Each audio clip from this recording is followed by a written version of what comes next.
Nagsimula ang chapter na ito kung saan makikitang nagtataka pa din ang magkapatid habang nakaharap sa screen na mayroong larawan ng zombie na kalalabas lang sa eroplano. At nagtanong ang isa sa kambal na kung bakit hindi pa kumikilos ang kanilang nakakatandang kapatid na babae. Habang sumagot naman ang kanyang kapatid at sinabing hindi niya alam. Sinabi ng isa na oras naman nila ngayon para magtrabaho. At mukhang pinalampas ng kanilang ate ang pinakamagandang pagkakataon para sa pag-asasin sa pangulo ng kabilang bansa. Pagkatapos nito, nagpasya sila na ipagamit sa kanila ang sasakyan na mayroong device, upang marinig nila ang kanilang pag-uusap.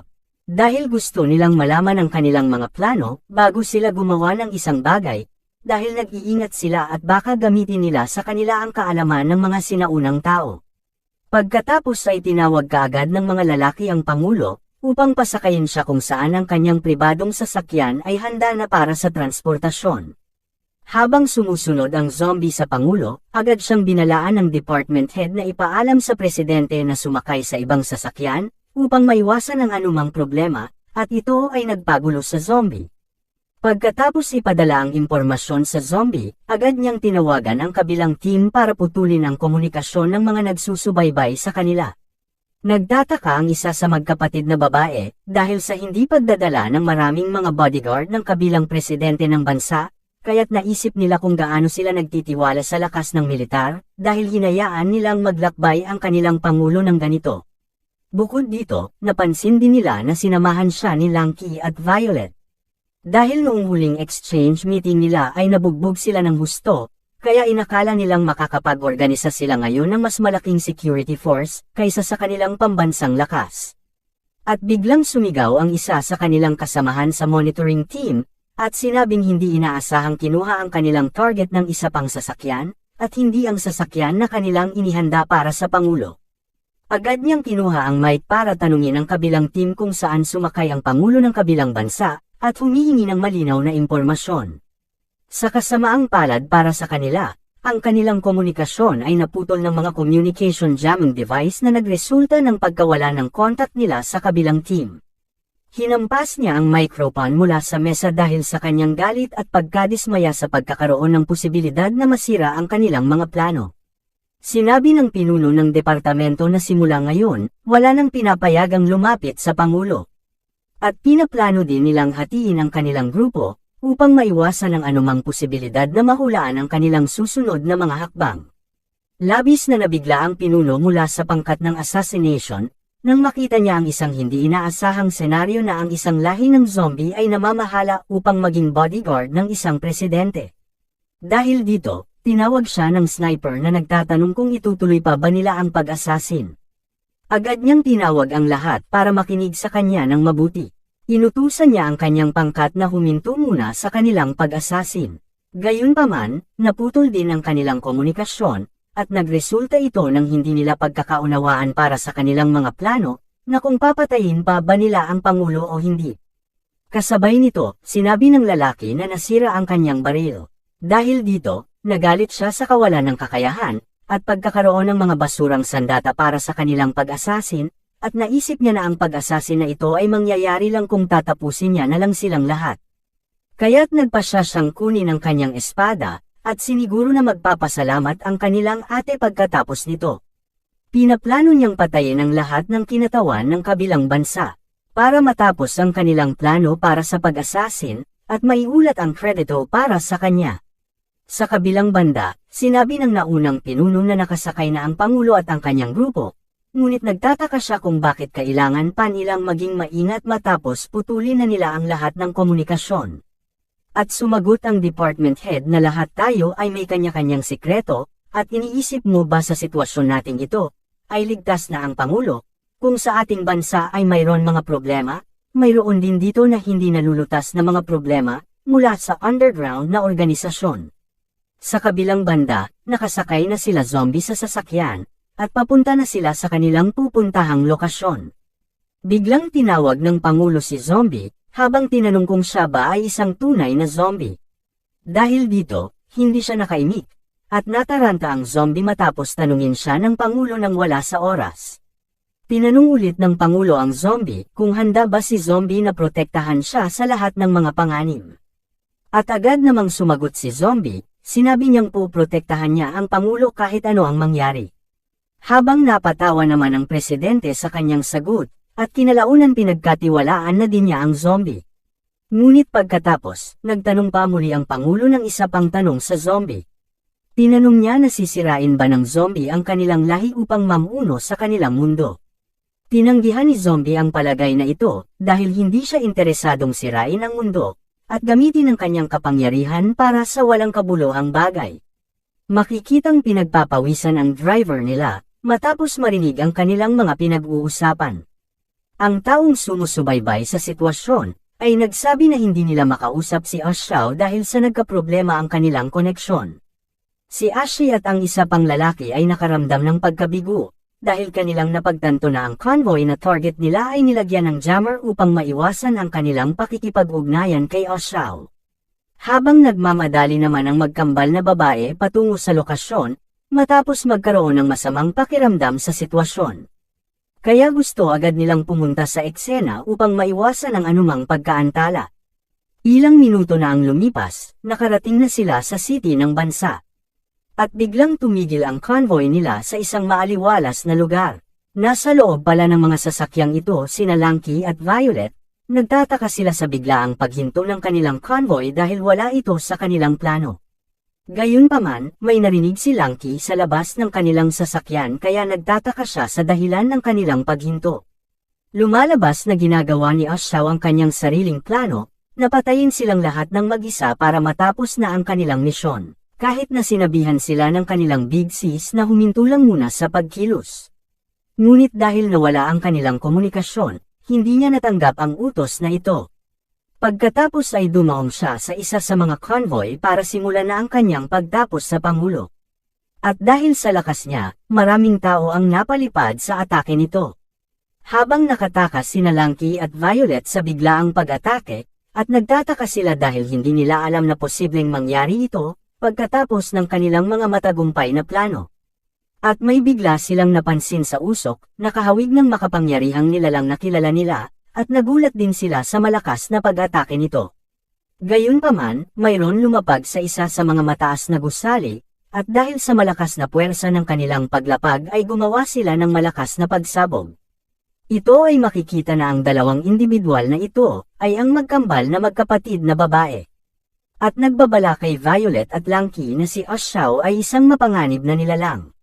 Si Xiao ay nagmumuni-muni mula sa kanyang kinatatayuan, at gustong ilabas ang kanyang galit sa mga dayuhan mula sa kabilang panig ng mundo. Nais niyang ipakita sa kanila, ang malakas na kapangyarihan ng mga zombie mula sa kanilang bansa. Habang gumawa siya ng isang malaking buntong hininga, pagkatapos ipagmalaki ang kanyang sarili sa kanila. Laking gulat ni Lanky nang malaman, na malakas din pala ang mga zombie sa bansang ito. At ipinakilala ng isa sa mga magkapatid na babae na ang amo ng zombie na ito ay nasa ilalim ng kontrol ng kanyang nakakatandang kapatid. Biglang naglabas si Xiao ng itim na enerhiyang nagmumula sa kanyang mga kamay. Tinawag niya itong langis ng bangkay, at itinapon niya ito patungo sa posisyon ni Lanky at Violet. Habang inilabas din niya ang kanyang lighter, at itinutok ang apoy sa kanyang punyal, at nagbalak itong umatake sa kanila. Nagulat si Lanky sa ginawa niya. Lumalabas na ginamit ni Xiao ang three-headed dagger para paapuyin ang langis ng bangkay, at ngayon ay nagmamadali na ito patungo sa kanila. Sa kabutihang palad, nagawa nilang iwasan ang alon ng apoy na ginawa ni Xiao para atakihin sila. Biglang sumigaw ang isa sa magkapatid na babae na huwag nilang hawakan ang apoy dahil hindi ito basta-basta lang na apoy. Gayunpaman, napansin ni Violet ang magkapatid na tinawag niyang Snow at Rain, at nagtataka siya kung ano ang ginagawa nila dito. Sa kasamaang palad, si Lanky ay tila nasa isang masamang posisyon kung saan hindi siya makakatakas mula sa malaking apoy na ginawa ni Xiao. Dahil sa pagkadismaya sa kanyang posisyon, wala siyang magawa kundi ang magmura sa kanyang sitwasyon. Samantala, sa loob ng isa sa mga gusali, si Ashi at ang kanyang kasama ay nagpapahinga lang saglit pagkatapos ng nangyari sa kanya, ngunit nag-aalala pa rin siya kay Xiao dahil nararamdaman nila na malamang na siya ay patuloy na lumilihis sa plano, at nagdudulot ng karagdagang gulo. Matapos magpahinga ng ilang sandali, sa wakas ay bumuti na ang pakiramdam ni Ashi, kaya sinabi niyang maaaring kaya na niya ang kanyang sarili ngayon. Sa kabilang banda, nagpapahinga sandali si Zombie pagkatapos na nakakapagod na sitwasyon. Gayunpaman, napansin ni Ashi at ng kanyang kaibigan ang isang bagay na hindi inaasahan. Bigla siyang nakakita ng isang zombie sa loob ng isang sasakyan na convoy, kaya natarante siya, at kanyang napagtanto ang dahilan ng pagpapahinto sa kanilang misyon, naunawaan niya dahil ito sa zombie na kasama ng pangulo ng kabilang bansa. Samantala, sina Ashaw at Lanky ay nag-uumpisa ng maglaban, at biglang lumapit si Lanky kay Ashaw para umatake. Hindi niya alam na si Ashaw ay nagpaplano na magbato sa kanya ng granada. Matapos mailabas ang pin, ibinato niya ito sa kanya at natigilan si Lanky sa kanyang ginawa. Naghagi si Ashaw ng smoke grenade na hindi niya inaasahan. Habang wala siyang makita dahil sa usok, nagulat siya sa kanyang natanggap na atake. Nagawa ni Ashaw na hiwain siya sa kalahati, habang siya ay walang makita. Laking gulat ni Violet, Snow at Rain matapos makita ang sitwasyon ni Lanky. Matapos siyang hiwain sa kalahati, isa pang malakas na suntok ang ibinato pa ni Ashaw sa kanya, na naging dahilan para lumipad si Lanky palayo sa kanilang pwesto. Matapos tapusin si Lanky, tinanong niya sila kung sino pa ang susunod at may lakas na loob na makipaglaban sa kanya. Dumaloy ang dugo ni Lanky sa kanyang katawan matapos siyang hiwain ni Ashaw. Laking gulat ni Violet sa sitwasyon ni Lanky, pagkatapos makatanggap ng ganoong pinsala mula sa kanilang kalaban, at napagtanto niya na maaari niya itong ikapahamak. Gayunpaman, nagpasya si Snow at Rain na tumulong kay Violet para hindi sila mapahamak. Nagulat si Ashaw nang makita niya ang tatlong espadang may kuryente na nakapalibot sa kanya, dahil sa hindi niya ito inaasahan. At makikita ang dalawang kambal na damapo sa harap ni Violet, at sinabing sila na ang haharap sa kanilang kalaban, dahil balak nilang patakasin si Violet kasama si Lanky at para madala siya sa ligtas na lugar. Dahil dito, wala silang ibang pagpipilian kundi ang gumamit na ng puwersa, kaya nagpasya silang ilabas ang kanilang mga espada. Sinabi ng isa na ayaw niyang patayin si Ashaw, at umalis na lang ito kaagad sa lugar para maiwasan ang malaking pagkawasak at sigalot. Ngunit nakatayo pa rin si Ashaw dahil gusto pa rin niyang patayin ang mga dayuhan, at ipakita kung gaano kalakas ang isang zombie. Nagpasya siyang parusahan at bigyan ng leksyon ang magkapatid na babae kahit nakapatid sila ng kanilang pinuno. Bigla niyang hiniwa ang kanyang kamay habang sinasabi na hindi siya dapat sisihin pagkatapos ng hindi kaagad nila pagsunod sa kanya. Isang itim na bilog ang bumalot sa kanyang kinatatayuan at tila nagpapakita siya ng isa niyang kasanayan. Gumamit siya ng langis ng bangkay upang mapalakas ang kanyang sarili, at makikitang nagulat silang tatlo sa kanyang ginagawa. Pagkatapos nito, inihagis ni Ashaw ang lighter sa lupa para sa umpisa ng kanyang ginagawa, at nagtaka si Violet sa kanyang ginagawa dahil mukhang may binabalak itong kakaiba, at sa isang saglit lang, bumalot ang apoy sa buong katawan niya mula sa ulo hanggang sa paa. At di kalaunan siya ay biglang nag-transform sa hindi nila inaasahang anyong ito, at makikita ang kanyang buong katawan na parang isang namumulaklak na apoy. At laking gulat nila Snow at Rain matapos nila itong makita. Makikitang nakatayo si Ashaw, habang ipinapakita niya ang kanyang sarili na naging isang malakas na zombie, na nag-aapoy ang buong katawan na parang isang Ghost Rider. Habang sila Snow at Rain ay nalilito dahil maaari pa palang magbagong anyo si Ashaw, at si Violet naman ay walang imak na nakatayo sa likod. Natahimik siya matapos makita ang hindi kapani-paniwalang pagbabagong anyo ni Ashaw. At sinabi ito ni Ashaw sa magkapatid, na ngayon lang ito nila nakita, dahil ito sa pabor ng kanilang nakakatandang kapatid na huwag ito ipakita sa kanila upang hindi nila isipin, na mayroon pang mas malakas sa kanila. Ngunit ngayon ay napilitan siya, dahil sa kanilang paghadlang sa kanyang mga plano. Habang sumigaw ang isa sa magkapatid, na umalis na kaagad sila Violet, at pipigilan nila ang kanilang kaharap na zombie. Ang hindi nila alam, unti-unti ding nagbabagong anyo si Violet sa anyong zombie. Sa di inaasahang pagkakataon, may isang boses ang nagsalita sa likod ni Violet, na nagsasabing umatras sila dahil siya ang haharap dito, at itinaas ni Lanky ang kanyang katawan kahit na siya ay nasugatan ng husto matapos mahiwa. Dahil dito, nagulat si Ashaw at ang dalawang magkapatid nang makitang buhay pa din si Lanky, matapos makatanggap ng malaking pinsala na hindi kakayanin mabuhay ng isang normal na tao. Si Violet ay ganap na nagbagong anyo habang si Lanky ay makikitang nakatayo sa tuktok ng isang kotse. Nakatanggap din pala si Lanky ng zombies gems na makakapagpalakas ng kanilang kakayahan. Sila Snow at Rain ay gulat na gulat matapos makita ang dalawa na mayroon ng maskara. Habang nakatayo ay sinabihan niya si Violet na hayaan siyang maranasan ang nakakahumaling na genes ng kanilang dakilang pinuno, dahil ito ang unang beses niyang magagamit ito. Hinayaan siya ni Violet na lumaban ng mag-isa, at sinabi sa kanya na huwag mag-aksaya ng maraming oras. Nagtataka sila Snow at Rain nang makitang mayroon ganitong kapangyarihan sila Violet, at iniisip nila kung tao pa ba sila.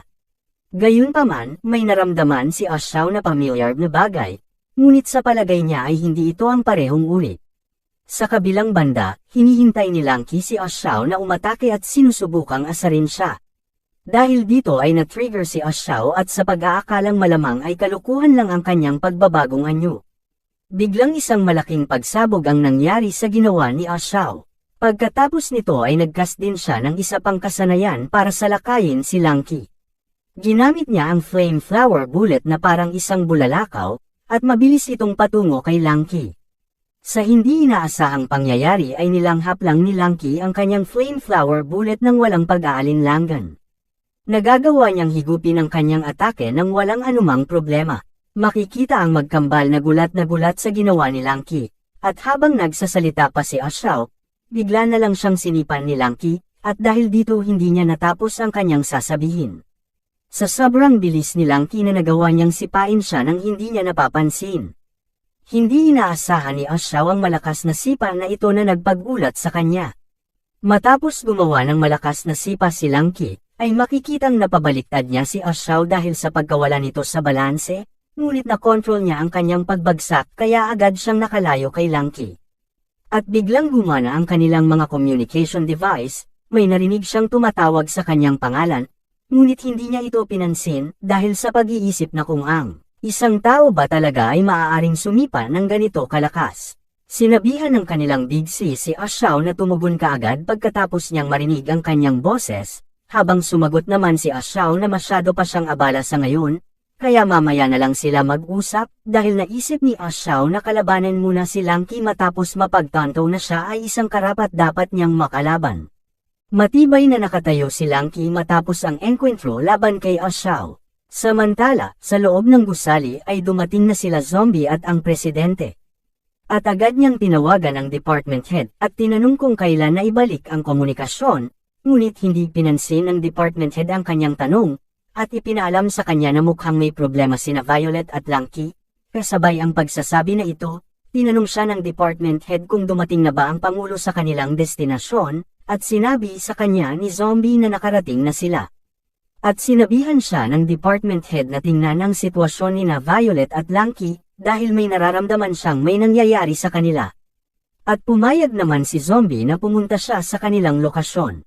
Agad na tinapos ang pag-uusap ni Zombie at ng department head, at pagkatapos ay pupunta na siya patungo sa lokasyon kung saan titingnan niya sila Lanky at Violet sa kanilang sitwasyon, dahil sa nagkaroon ng ilang pagkaantala sa kanilang pagdating. Sa kabilang banda, tumayo si Lanky habang hawak ang kanyang espada, at hinihintay na atakihin siya ni Ashaw. Sa kanyang alaala, si Don ay nasa loob ng tubo kung saan siya ay sinasaliksik para sa eksperimento upang mapabuti ang kanyang estado. Paglabas niya ay agad niyang napansin si Lanky na nasa loob din ng kwarto at nalilito sa ginagawa. Lumalabas na sobrang desperado na ni Lanky na lumakas, kaya wala siyang pakialam sa kahit ano ang mangyari habang hawak ang injection na may genes ng zombie. Nagseselos siya kay Violet dahil mas malakas ito kaysa sa kanya kahit na parehas lang naman sila ng katayuan sa department. Kaya napagdesisyonan niyang maging gahaman dahil ayaw niyang mapag-iwanan siya ni Violet. Binalaan siya ni Don na hindi pa tapos ang kanilang pananaliksik, ibig sabihin ay hindi nila alam kung ano ang posibleng mangyari sa kanyang katawan. Ngunit gayon pa man ay labis na nahuhumaling si Lanky sa kapangyarihan, at naging matakos siya kaya't pinilit pa rin niyang gamitin ang injection, na mayroong genes ng zombie para mapalakas ang sarili nang wala sa oras. Kaya ganun niya natanggap ang kanyang kapangyarihan na mag-transform, gamit ang genes ng zombie, tulad nila Violet at Dawn. Mukha siyang galit na galit dahil hindi niya makontrol ang genes ng zombie sa kanyang katawan. Kaya sinabihan siya ni Violet na kontrolin niya ang kanyang emosyon, dahil masyadong mapanganib para sa kanya na magalit. Sa kabilang banda, nag-alab si Xiao sa pananabik dahil sa mararanasan niya ang matinding labanan na ito pagkatapos ng mahabang panahon. Nagulat si Snow at Rain sa kanilang mga nakikita kung gaano sila kalakas. Bigla na lang, nagsimulang gumawa ng apoy si Lanky mula sa kanyang bibig upang simulan muli ang kanilang laban. Patuloy siyang tinutokso ni Xiao habang ang kanyang apoy ay nagsisimulang lumaki. Bumuga siya ng apoy patungo kay Xiao kahit na alam natin na ang katawan ng zombie ay nababalutan din ng apoy. Nagtaka silang tatlo sa pag-atake ni Lanky kay Xiao dahil sa isip nila ay wala itong epekto sa zombie. Ang hindi nila alam, ito ay isang panlilinlang lamang upang makalapit si Lanky kay Xiao at maatake ito ng malapitan. Habang si Xiao ay abala sa pag-iisip sa kung ano ang ginagawa ni Lanky, agad itong tumalon sa itaas niya habang ito ay hindi nakabantay. Pagkatapos ay inatake niya ito ng isang malakas na suntok na nagpahulog kay Xiao sa lupa. Dahil sa lakas ng pagsuntok ni Lanky sa kanya, nabutas ang sahig ng kanyang binagsakan. Gayunpaman, nagsisimulang mabaliw si Lanky habang nararamdaman niya ang napakalakas na kapangyarihan sa kanyang katawan, at ramdam niya ang magandang pakiramdam nito.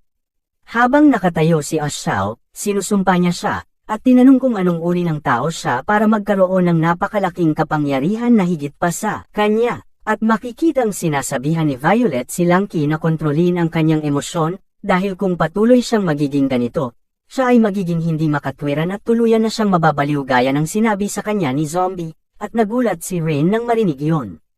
Gayunpaman, si Lanky ay tila nasasakop na ng gens ng zombie, na nagiging isa ng tunay na baliw na walang pakialam habang tumutulo ang likido sa kanyang bibig. Si Snow at Rain ay patuloy na nabigla nang makitang nabaliw na si Lanky. Si Lanky ay nagsimulang maglakad na parang baliw, at gusto niyang kainin si Xiao matapos mawalan ito ng kontrol sa kanyang sariling kagustuhan. Nagsisimula magpanik si Xiao dahil hindi na mapigilan ni Lanky ang kanyang sarili. Nagsimula siyang magalit kay Lanky dahil lalamunan siya ng isang tao bilang zombie, kaya tinanong niya si Lanky kung sino ba talaga ang zombie sa kanilang dalawa. At nagsimula muli siyang tawagan ng kanilang kapitan tungkol sa kanilang misyon upang maiwasan ang anumang masamang mangyayari. Ito ay dahil sa sandaling ito, ay may isang bagay na lubhang nakakakilabot na patungo na sa kanya, at kung hindi siya kaagad makakaalis, sinisigurado niya na siya ay magiging isang double dead na zombie. Bigla na lang sumulpat ang zombie mula sa itaas, at nagsimulang lumapag mula sa kanilang lugar para pigilan ang masamang sitwasyon, at sa kanyang paglapag, isang malaking pagsabog ang lumitaw dahil sa malakas na puwersa mula sa kanyang pagdating. Habang gusto pa rin ni Xiao na ipagpatuloy ang kanilang laban, dahil nasisiyahan siya sa kanilang laban ni Lanky. Biglang may humawak sa kanya para pigilan ang kanyang katangahan, dahil sinabihan na sila ng kanilang leader na kanselahin lang muna sa ngayon ang kanilang kasalukuyang misyon, dahil ito sa biglaang problema. At kaagad silang umalis sa lugar, upang maiwasan nila ang isang nilalang na parating. Gayunpaman, mukhang determinado pa din si Lanky na labanan sila, at dahil ito sa gens ng zombie, hindi niya mapigilan ang kanyang sarili, na nagsisimula siyang maging isang baliw, at walang awa na zombie. Kahit hinila na siya palayo sa lugar, pinipilit pa din niyang lumaban, sinasabi niyang di pa tapos ang kanilang laban, at binalaan niya ito na kung patuloy siyang magpupumilit, mawawalan siya ng buhay sa lalong madaling panahon. Sa kabilang banda, inilabas ni Lanky ang isang napakalakas na pag-atake mula sa kanyang bibig, patungo sa kinaroroonan nila Xiao. At dahil sa napakalakas nito, hindi na niya ito makontrol, at maging si Xiao at ang kanyang kasama ay nagulat sa kanyang ginagawa. Nagpasabog ng asul na apoy si Lanky sa buong lugar, na nagdudulot ng maraming pinsala sa iba't ibang gusali. Sa kabutihang palad, ang taong nagligtas kay Xiao ay nag-transpose kaagad upang maiwasan ang pag-atake. At gulat na gulat sina Snow at Rain kung gaano siya kalakas, at hindi makataong kapangyarihan ni Lanky. Dahil sa sobrang lakas ng kanyang pag-atake, parehong lumipad si Rain at Snow. At napunta sila sa lugar kung saan hindi sila ligtas. Napagtanto nilang wala na silang oras para umiwas, kaya nawala na sila ng pag-asa. Ito ay dahil ang isa sa mga gusali ay mahuhulog na sa kanila. Binalaan sila ni Violet na magtago sila kaagad dahil nawalan na ng kontrol si Lanky sa kanyang sarili, at hindi niya inaasahan na mas malakas pa pala ang kapangyarihan nito kaysa sa kanyang inaasahan, habang makikita si Snow na napapikit na lang sa takot at inisip na katapusan na nila. At ang naputol na gusali na mahuhulog sa kambal, bigla itong nawasak nang may tumama dito na malakas na puwersa. Sakto pala sa oras dumating sa lugar si Zombie, kaya nagawa niyang mailigtas si Snow at Rain mula sa mga nahuhulog na mga bagay. Hindi sila makapaniwala sa ginawa niya, at napatanong si Snow kung ano ang mga nangyari. Makikitang tulala si Rain na nakatingin sa kanya, habang natatakpan ng hoodie ang mukha ni Zombie, ngunit tinignan niya ang mga ito para tingnan ang kanilang kalagayan pero sa pagkakataong ito, ay nag-anyong tao siya. Sa kabilang panig, wala pa ring kontrol si Lanky sa kanyang kapangyarihan, at sinimulang sirain ang lahat ng mga bagay na nasa harap niya. Sinimulan siyang titigan ng zombie na may malamig na emosyon. Nagtataka si Rain sa ginagawa niya kaya pinagmamasdan siya nito. Nagsimulang itaas ni Zombie ang kanyang kamay patungo sa posisyon ni Lanky, at nagpaplanong magpuntirya ng isang bagay sa kanya. Ang bibig ni Lanky ay patuloy na bumubuga ng napakalakas na kapangyarihan na hindi niya makontrol. Sa oras na ito, mayroon siyang naramdaman sa kanyang katawan, dahil ito sa kagagawan ni Zombie. At hindi nagtagal, biglang nasira ang kanyang maskara, at pagkatapos nito ang kanyang kapangyarihan ay nagsisimula ng hamina, ibig sabihin, ang mga genes ni Zombie mula sa kanyang DNA ay nagsisimula ng kumalma. Nagtataka si Rain at Snow kung ano ang ginawa ni Zombie kay Lanky matapos niya itong may gawin sa kanya. Agad na kumilos si Violet para tingnan ang kalagayan ni Lanky matapos itong mawalan ng malay. Sa kabutihang palad, nakabalik si Lanky sa kanyang sarili nang hindi man lang ito nasaktan, matapos ang ginawa sa kanya ni Zombie. At binalik nila ang tingin kay Zombie, at nagtaka sila nang makita nila na Zombie na ang anyo nito.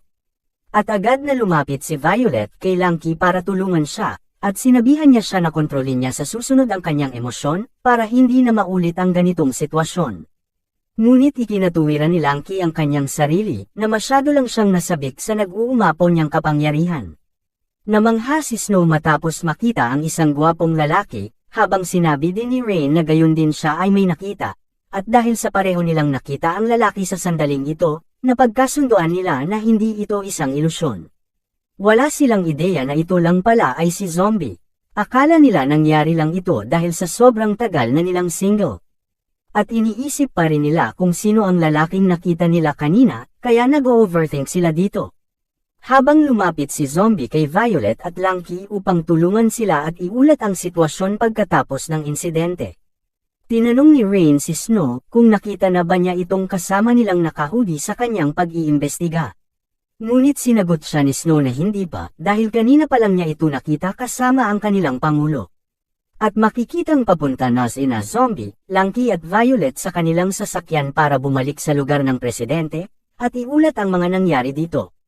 Biglang naisip ni Rain na ganito pala ang teknolohiya ng sinaunang sibilisasyon. Matapos makita nila na naging napakalakas na ni Lanky, at lumampas na ito sa kanilang inaasahan. Nagsimulang magulat si Snow sa kanilang imperial, na ang kabilang pangulo ng bansa ay dumating na sa kanyang hotel. Matapos ipadala ang impormasyon, nagpasya silang bumalik sa kanilang punong tanggapan sa lalong madaling panahon. Gayunpaman, tinawagan ni Snow si Ziohai, upang tulungan siyang malaman ang papel ng isang lalaking nakasuot ng hoodie na bodyguard ng kabilang pangulo ng bansa. At agad na sinunod ni Ziohai ang kanyang utos, kaya kaagad niya itong hinanap. Samantala, may lumapag sa isang gusali, ito ay sina Xiao, at ang kasama niyang nagligtas sa kanya kanina sa laban niya kay Lanky at Violet. Galit na galit si Xiao sa pagpapahinto sa kanya mula sa kanilang laban, ngunit sinabi sa kanya ng isang lalaki, na iniligtas niya ang kanyang buhay, dahil kung hindi siya kaagad kumilos, siya ay napatay na ngayon. Sinabi niya sa kanya, na pinalampas na nila ang pagkakataon na ito para sa isang assassination, dahil may naramdaman silang nakakakilabot na aura sa mga dayuhan. Sinabi din niya na may mga makapangyarihang zombie na ang nakapasok sa kanilang teritoryo. Nagulat si Xiao tungkol dito. Samantala sa airport, makikita ang eroplano na sinakyan ng ating mga bida, tahimik at wala ng katao-tao. Sa kasamaang palad, ipinakita ang dalawang alagad ni Zombie na nasa loob pa din ng eroplano, habang sila ay nakakulong sa hall ng hayop. Dahil naabala ang ating mga bida, sila ay nakalimutan. Kung nagustuhan nyo po ang video na ito, please pa-like at subscribe at i-click nyo na din po ang notifications bell para palagi po kayong updated sa mga bago nating videos. Maraming salamat po.